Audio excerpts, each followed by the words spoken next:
In a single moment of weakness, wrapped in what he convinced himself was love, a king made a choice that would cost him everything. Lyra reached for him through the flames.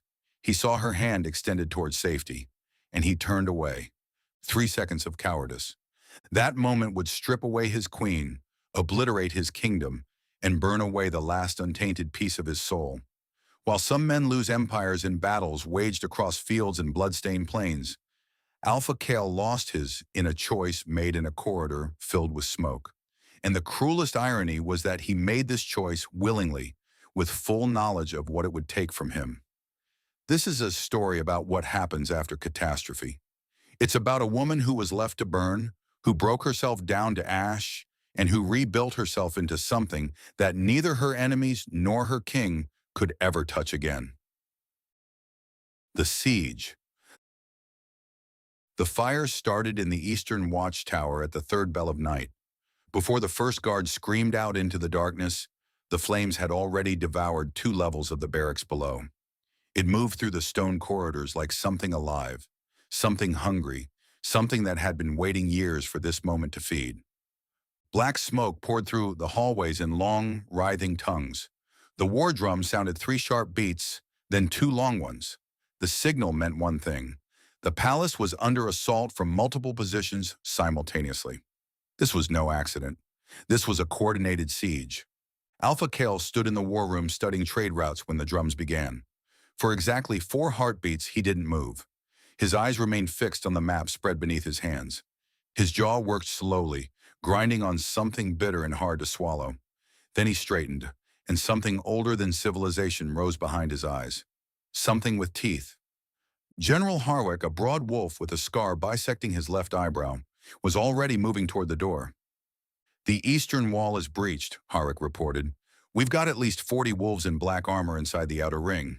No crests. Could be Maro territory, could be hired mercenaries. Impossible to know for certain." Kel moved around the table and pulled an iron-wrought sword from the wall rack in one smooth motion.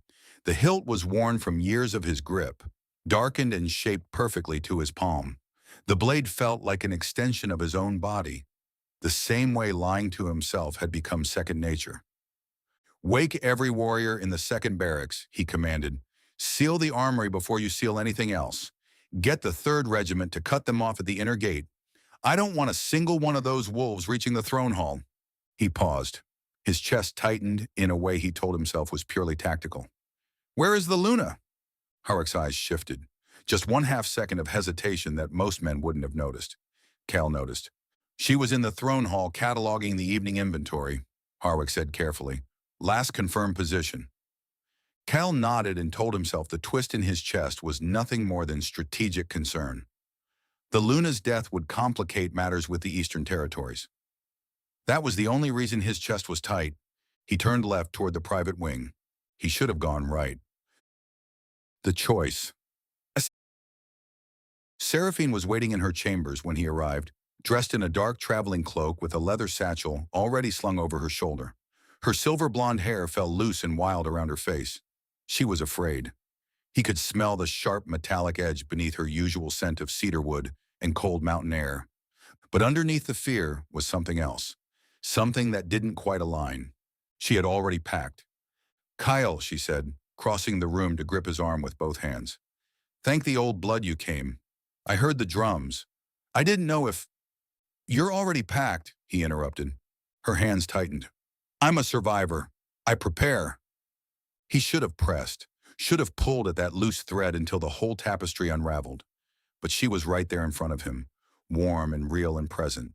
And his brain made the same choice it always made when she was near. He chose the easy thing. "Stay close to me," he said. "We're going out through the South Passage." She nodded and pressed herself against his side. He didn't turn toward the throne hall. He told himself Harwick would send someone. He told himself the guards would have evacuated her already. He told himself Lyra was capable, composed, practical. Everything she had learned to be through years of occupying a space where she wasn't truly wanted. He told himself all of this in 10 seconds as his feet carried him in the wrong direction. The screaming started before they reached the South Passage junction. It was high and ragged, cutting through the smoke and fire. It hit a frequency that made every wolf instinct in his body scream upright like a wall of iron. Pack bond recognition. The sound of a wolf who wasn't just afraid but trapped, cornered, out of options. His feet stopped without his permission. Seraphine pulled his arm. Kale, the South Passage? That's Lyra. A beat of silence, fire crackled somewhere above. Plaster dust rained down. The guards will get her, Seraphine said. Her voice was careful, smooth, built rather than natural. The guards are fighting 40 wolves in the inner courtyard, he said. He turned toward the screaming. The throne hall. 3 minutes at a sprint. He could make 3 minutes. Seraphine stepped in front of him. If you go back there, we both die. He looked at her. He looked at her for a long time. And Lyra's screaming tore through the stone walls, through the smoke, finding every dark corner of him and making itself a home there. He stood in that intersection and weighed 2 lives in his hands with brutal efficiency. He moved forward. He moved with Seraphine. The screaming stopped somewhere between the junction and the South Passage door. The silence that followed was worse. It pressed into his ears like water. He pushed through the heavy iron door into the outer yard, and the night air hit his face. Smoke and ash and the faraway smell of blood. He didn't stop moving. He didn't look back. The rubble. The throne hall collapsed in the 4th hour of the assault. The great stone ceiling, weakened by a decade of weather and 2 hours of fire eating through the support beams, came down in 3 catastrophic collapses. The gallery first. Then the chandelier, 300 pounds of iron and wax, exploded into the center of the main floor, sending stone fragments and choking dust in all directions. Finally, the entire vaulted arch over the royal dais, the section that had witnessed every coronation and judgment and pledge of loyalty ever made in that hall, brought down the biggest collapse of all. It buried half the throne hall under 4 feet of rubble and burning timber. By dawn, when the last attackers had been killed or driven back beyond the eastern wall, the surviving warriors began pulling through the debris. They found 3 dead guards near the main entrance. They found the royal standard, half burned and curled inward on itself. They found the wooden box Lyra had been cataloging that evening, holding the quarterly records of grain allocation for the southern villages.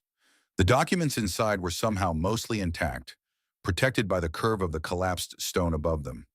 They did not find the Luna. The assumption was immediate and unanimous. No one could have survived that. The ceiling had collapsed twice in succession.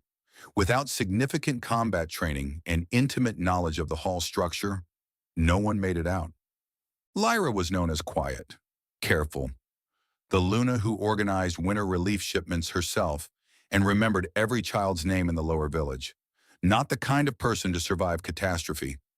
None of those qualities would save you from 4 feet of stone. By mid-morning, Harik brought the news to Kale in the courtyard. Given the state of the hall, Kale said flatly, she's gone. Harik was quiet. Say it properly, Kale commanded. Luna Lyra is presumed dead in the collapse. We'll maintain search operations through midday, then conclude at sunset. Kale walked back toward the surviving wing. Seraphine was waiting at the corridor entrance. She had changed into clean clothes, pinned her hair, and composed her face into an approximation of grief. The right amount of sorrow, the right degree of restraint. Perfectly calibrated for public viewing. She reached for his hand when he passed. He let her take it, but he kept walking without speaking. Alone in the war room that night, with the door bolted and candles burning low, Alpha Kel pressed both fists flat against the map table and dropped his head between his arms. He stayed that way for a long time. He saw it every time he closed his eyes. The intersection, the smoke, the sound of her screaming his name because it had been his name she was screaming. He knew that now, in the silence after the noise and chaos, his feet carrying him away, the silence that followed. He told himself he'd had no choice. He told himself it in the morning. He told himself it at midday. He told himself it in the long, dark hours when sleep wouldn't come, and the smell of smoke still lived in the walls. He told himself he had no choice. He almost believed it. Almost.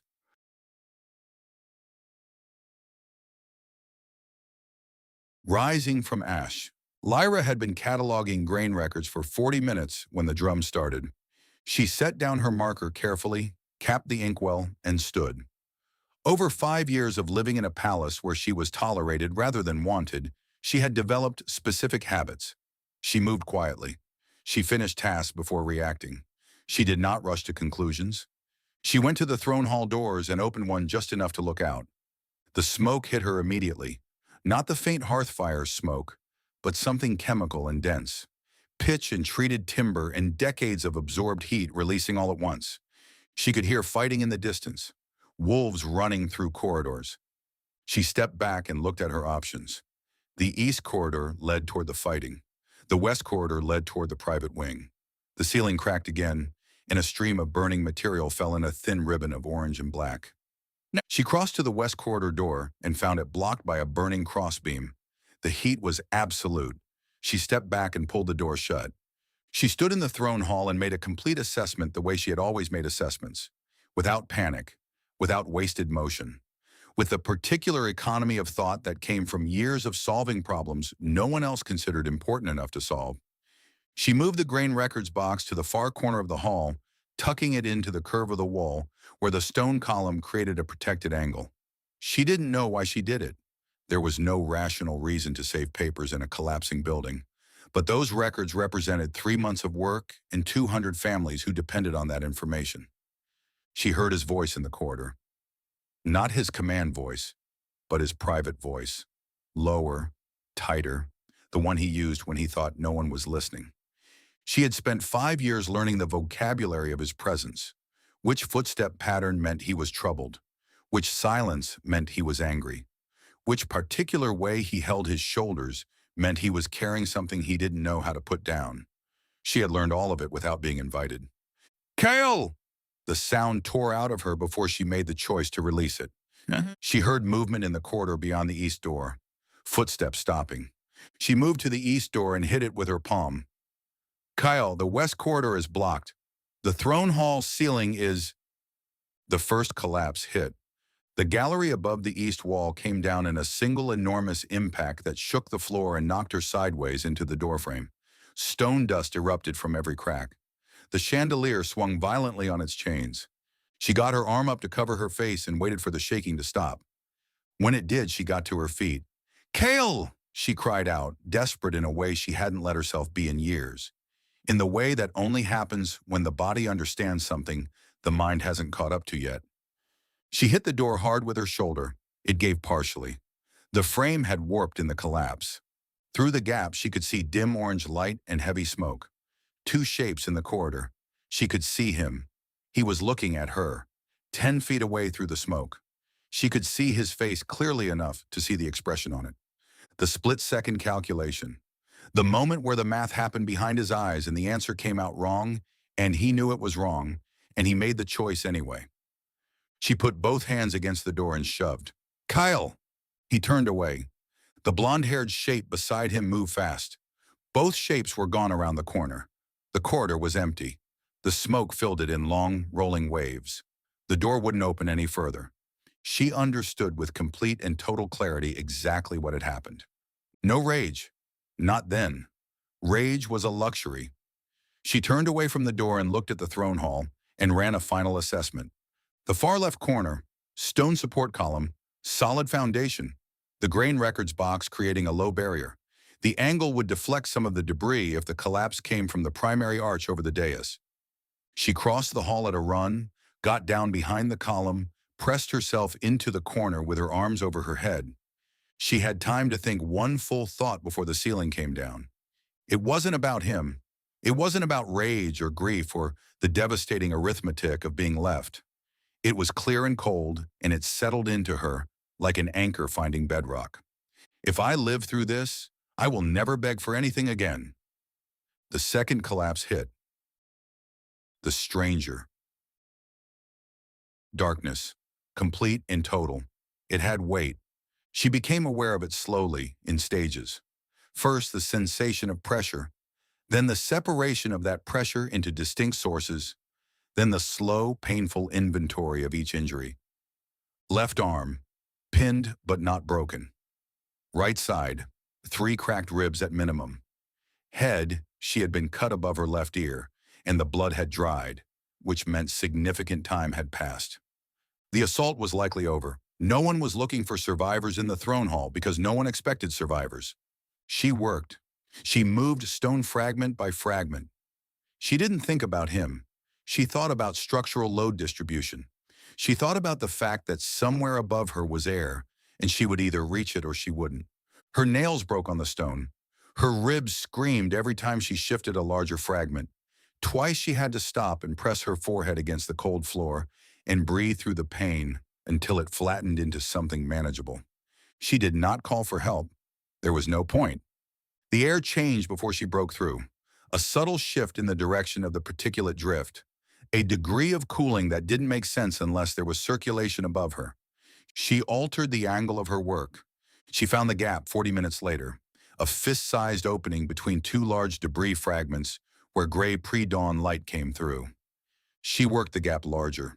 She was halfway through when a hand came from the side, through a separate gap, from outside the rubble field entirely, a hand with absolute certainty, as though whoever owned it had known exactly where she was. The grip caught her wrist with particular precision, the grip of someone locating a pulse point. She went completely still. "Don't fight it," said a voice. Low, rough-hewn, not a black hollow accent, something from further north where the winters lasted 10 months and language had been carved down to its essential bones. "I need to see your face before I trust you," she said. A pause. Then the debris shifted from the exterior side. Large fragments moved with a force that should have required a team of men, moved by apparently one pair of hands. The gap widened. Gray dawn light came in. The man on the other side resolved into visibility. He was enormous. Not the broad, thick-necked mass of a palace warrior. Something leaner and more permanent. The kind of physical presence that came from decades of actual use rather than performance. Black traveling cloak, dark hair, jaw set hard as stone, eyes that were a strange pale gray-green in the dawn light, the color of ice over deep water. "Who are you?" she asked. He looked at her the way a person looks at a problem they have already solved. "Can you pull yourself through with one arm?" he asked. "I asked you a question." "And I'll answer it when you're not bleeding into a collapsed ceiling." He held her gaze. Same pressure, same certainty. "Can you pull through, or do I need to widen the gap further?" She evaluated him for 3 seconds, then she said, "I can pull through." She did. It cost her more than she admitted. When she finally cleared the rubble and came out into the cold ash-gray morning, her legs gave way and she went down hard on one knee. She put a hand to the ground and held herself up and breathed. She did not let herself collapse any further. She had made a decision in the dark, and she intended to keep it. The man crouched in front of her, not touching her, just level with her, reading her like terrain. "3 broken ribs, maybe 4, he said. "The arm is bruised to the bone, but intact." "Who are you?" she said again. He looked at her for a moment.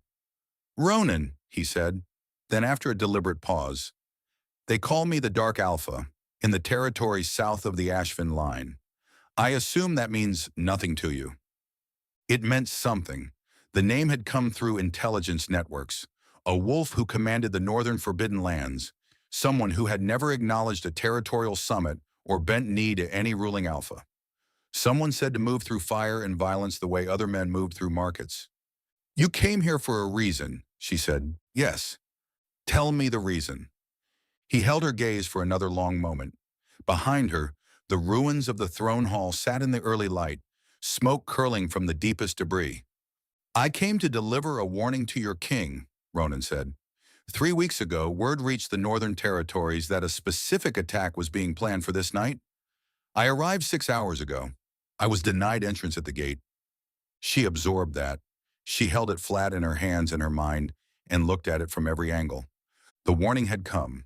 The door had been closed. "You were denied entrance," she said carefully. "I was told the king was occupied and the palace was not receiving unaffiliated wolves. By the time I convinced the outer gate guard to send a message upward, the drums had already started." She understood the full shape of it. The warning had come. The door had been closed. And now she was alive because someone had chosen to pull her from the rubble. Not because he needed something from her, but because she was alive. Why? She asked. Why pull me out? He considered the question with seriousness it deserved, which was the first thing anyone had given her in 5 years that she didn't have to earn.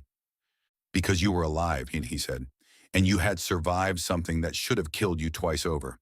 And in my experience, things that survive what should have killed them are worth understanding. She looked at him in the gray morning light. She thought about the intersection, the smoke, his face in the gap of the door, the calculation and the choice that followed it. She thought about 5 years of making herself small enough to fit into a space never intended for her. She thought about the grain records in the corner of the rubble field, still intact. She thought about what she had decided in the dark. I need to know something, she said. Ask it. The Northern Territories, the Forbidden Lands past the Ashvin line, is there room there for someone who has nothing left here? Ronan looked at her. His pale eyes moved over her face, evaluating the accuracy of a stated fact. You have something left here, he said. You just named it yourself. 300 families, she said. The winter distribution, he said. Something moved in her chest, something she didn't have a name for. I'll send 3 of my people to handle the distribution anonymously, he said. It will be done. And if you're coming north, I'd rather you come without a debt you can't discharge. The logic of it was so clean it almost hurt. She pushed herself to her feet. It cost her everything. But she did it without asking for help. When she was standing fully. No. She looked at the ruins of the palace without flinching. Then she turned north. Walk with me, she said, and tell me what you know about the Ashvin territories. He stood. He fell into step beside her. They walked through the ash in the early cold. Neither of them looked back. They were 40 feet from the rubble field when the surviving palace gates began to open. Lyra pulled the hood of the dark cloak Ronan had placed across her shoulders up over her head. They walked through the long, morning shadows at the edge of the outer wall. No one saw them. No one called out. The gates closed again behind the patrol. The morning went on without her in it. Building the kingdom. The ridge camp held 3 canvas tents and a fire built low and efficient. Ronan's wolves were 6 in total. They looked at her like soldiers look at an unknown variable. Not hostile, not welcoming, just reading. One of them, a woman named Vale, compact and sharp-featured with twin blades at her hips, spoke first. She's hurt worse than she's showing. I know, Ronan said. How bad? Ribs, 3 or 4. Vale looked at Lyra directly. Can you ride? Yes, Lyra said. She'll manage, Ronan said. And there was something in the way he said it. Not defending her, not performing reassurance, just stating what he had assessed as fact. She would have to wait. Her ribs demanded it. One night, she agreed to one night. They walked. The dawn spread across the sky in long, cold bands of light. Gray first, then pale amber. Then the first real gold breaking over the eastern hills. Behind them, the ruins of Black Hollow's palace sat in the new light. Smoke rising thin and straight in the windless morning. The great eastern wall standing intact and meaningless around a kingdom that had burned itself open from the inside. Somewhere ahead, past the Ashvin line and the Forbidden Territories, and the long northern winter that was already sharpening its teeth, there was a question waiting for her that she hadn't asked yet. What does a wolf become when everything that defined her is gone? The answer was forming in her blood and her bones. She was going to find out. The settlement. The ridge camp was part of something larger. The settlement appeared on the 4th afternoon as they crested a long ridge. The valley below opened up, and it was not at all what she had prepared herself for. She had constructed a mental image based on the words camp and survival. What she saw was a town, not large, not wealthy, but real. Permanent structures, actual roof lines, organized agricultural plots on the south-facing slopes, a water system fed by mountain runoff through cut channels, smoke from cook fires, children visible even from the ridge. She stood at the top of the ridge and looked at it for a long moment. You built this in 8 years? We built it, Ronan said. He was watching her read the valley. That's the part I need you to understand. There is no I in what's below us.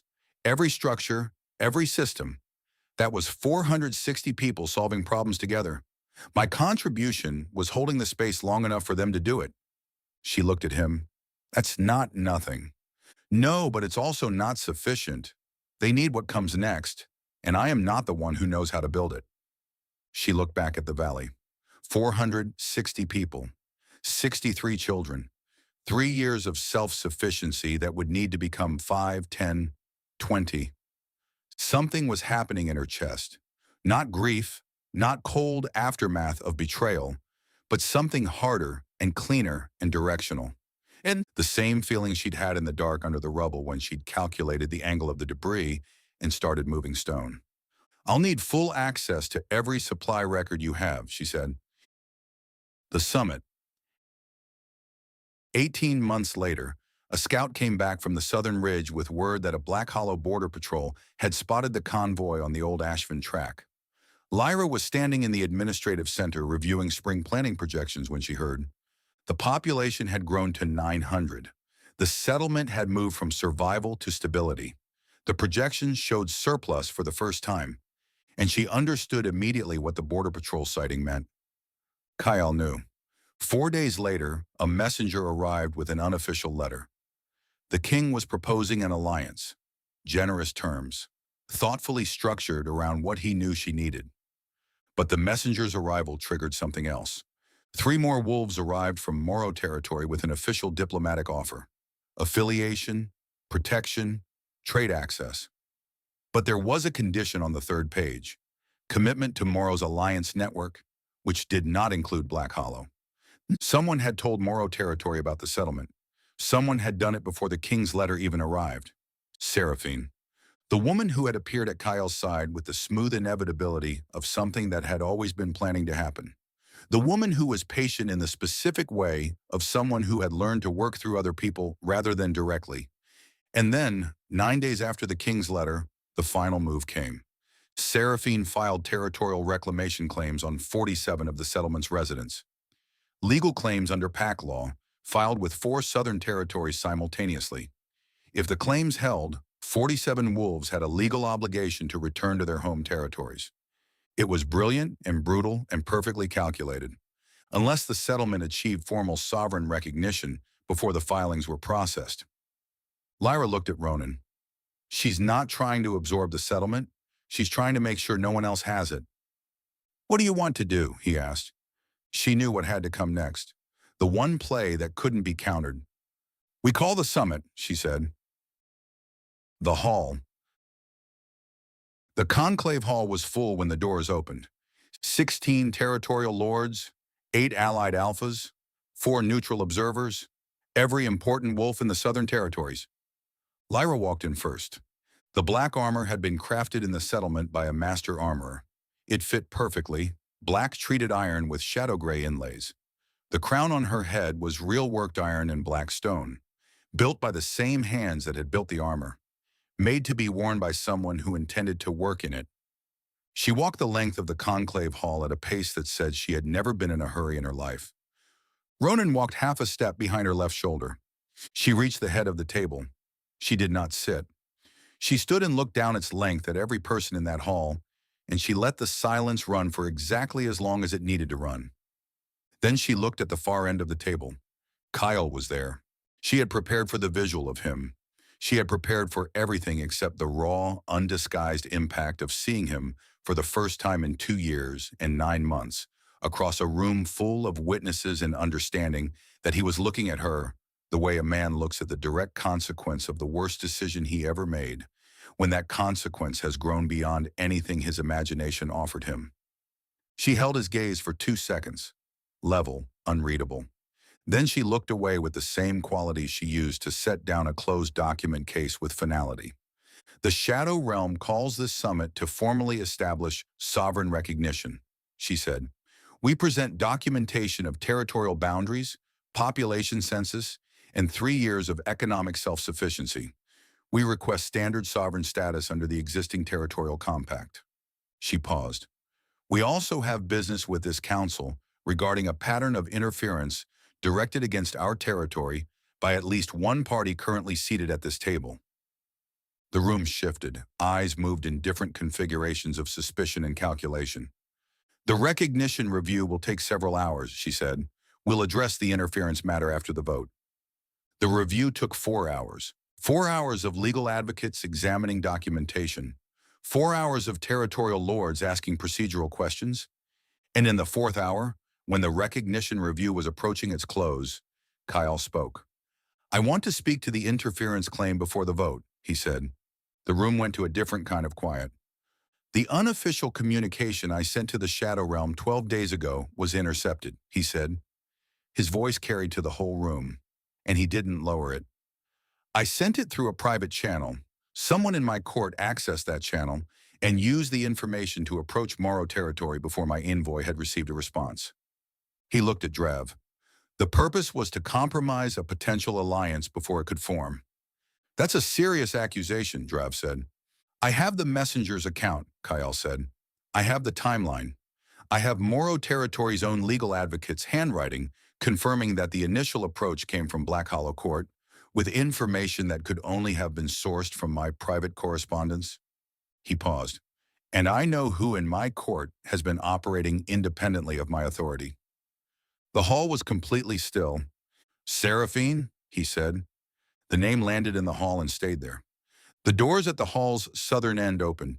Seraphine walked in with 6 wolves in Black Hollow livery flanking her, and a document case under her arm. She had the particular composed forward momentum of someone who had been working toward a specific moment for a long time and had finally arrived at it. She was dressed for formal court, silver blonde hair pinned with a secondary consort sigil. She walked to the midpoint of the hall and placed the document case on the table. The council should hear all parties before voting, she said.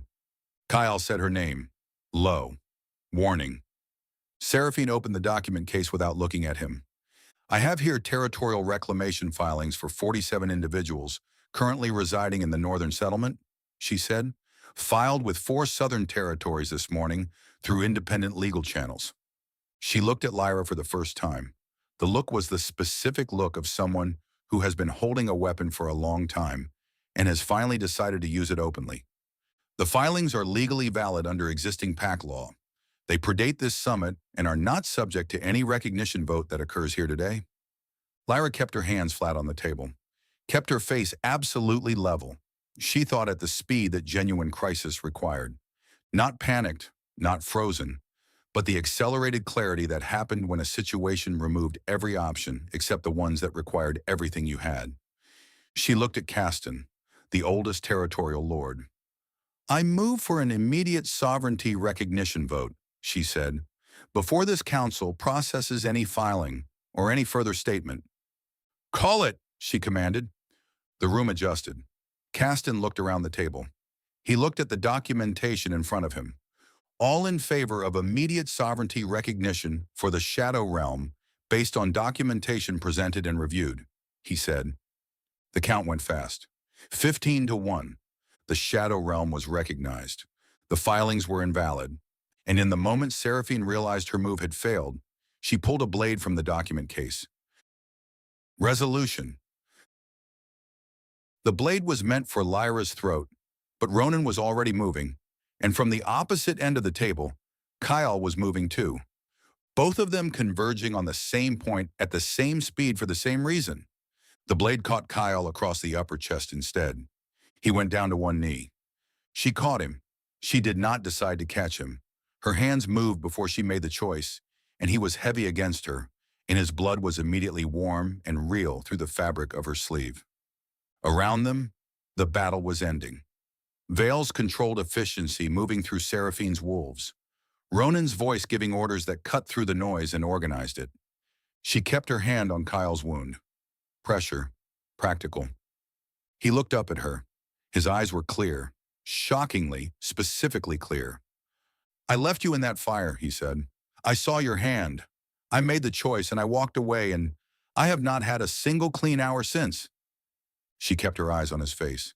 Everything you built out of what I threw away. I understand that. I don't have a word for what that is.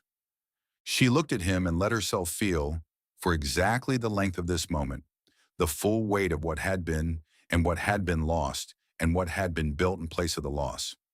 And then she stood, She stood and looked at the hall and saw Seraphine disappearing through the northern door into the passage network, moving fast with nothing left to lose. She doesn't leave this building, she said. The ridge. The passage was cut from old stone. It ran north and then west in a long L shape. She moved fast through the dark with one hand trailing the wall and her blade drawn. Ronan a half step behind her, matching her pace without instruction. She came through the passage door at a run into cold air and thin morning light. Seraphine was 40 yards ahead, moving through sparse trees at the top of the ridge. She heard Lyra come through the passage door and she turned. They looked at each other across 40 yards of frost-pale ground. Seraphine did not run. That told Lyra everything she still needed to know. Lyra walked toward her at a steady pace with her blade in her hand. When she was 10 yards out, she stopped. Left hand, she said. Seraphine brought her left hand out. It was holding a blade. You want to talk about cruelty, Seraphine said. 5 years watching you fail to hold what you had. Watching you set the tea on his desk and organize the grain routes and remember every name and wait, just wait, for him to decide you were worth choosing. And he never did. Something moved through her face. Not the composed surface, but the thing beneath it. I did not take something from you. I took something from a woman who had already put it down. The trees were quiet. The frost on the ground caught the morning light. You're not wrong, Lyra said. I did put it down. Every day for 5 years, I put down the parts of myself that made him uncomfortable. I told myself that was love, and it was not. She paused. It was management. I don't forgive you because you deserve it, Lyra said. I forgive you because carrying the weight of what you did is costing me storage I need for other things. Because the settlement needs the administrative capacity I've been putting into the infrastructure of being unforgiving. Put down the blade, she said. Seraphine looked at her for a long moment. Then she set it on the ground. They walked back through the passage to the conclave hall together, not speaking. The horizon. The hall cleared. The frost on the conclave grounds was melting in the mid-morning sun by the time they walked out the main doors into the courtyard. Lyra and Ronan and Vale and the settlement wolves. The recognition was in the record. The alliance terms would be negotiated over the coming weeks. The reclamation filings were void. 900 people. Spring surplus coming. She thought about the grain records box in the corner of the rubble field. Still intact under the stone dust, protected by the angle of the column she had chosen because she had read the load distribution correctly. She thought about Den's face when she had told him his work was valued. She thought about the woman who had stood at the warped door watching a choice being made.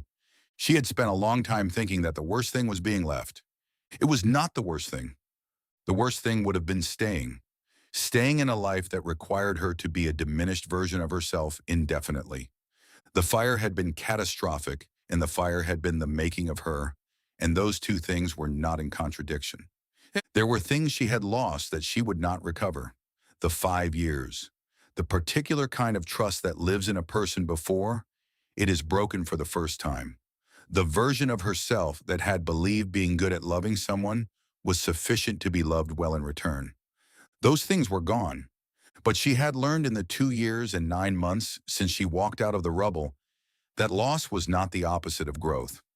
Loss was frequently the condition of growth. The specific, brutal condition, not gentle, not fair, not proportionate, but real, and in its reality, generative. What you carried out of the fire was not what you carried into it. The horses were ready at the courtyard's eastern end. She mounted without assistance and looked back once at the conclave hall's stone face in the mid-morning light. This is the end,